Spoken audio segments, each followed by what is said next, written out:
This is a great comment from Jen, and she tells me it's interesting because there's never the right time to buy a house, and she wishes she had the economy and the markets and the cost of living back in the 90s. Jen, you're crazy, and don't take that the wrong way, because first off, you need to go back and do a little history in the 1990s. We had some hard times in the 1990s. We had a market fall out of place. We had a savings and loan crisis where people lost real estate left and right. In fact, the reason I started buying real estate in 1998 is because so many people went bankrupt in the 1990s. And a little bit of a newsflash for you guys too.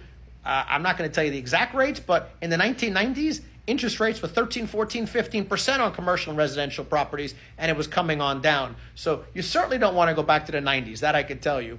What you do want to recognize, and what I want to preface here, is that it's never the right time to buy a house. That's incorrect too. It's always the right time to buy a house if you want to buy a house. Now, everybody knows how I feel about owning a house. It's not an investment, it's a luxury item.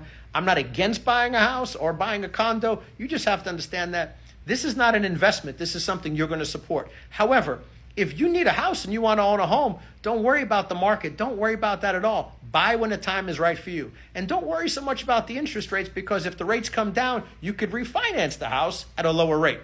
But if you wait and you wait and you wait and you never get the house, you're always going to be out of the game. And everybody says, oh, I wish I could go back in time. Well, you can't go back in time, but you can learn from that so you don't make the same mistake going forward. So I wish you the best of luck, Jen. I appreciate your question. I'm sorry I call you crazy, but you certainly don't want to go back to the 90s.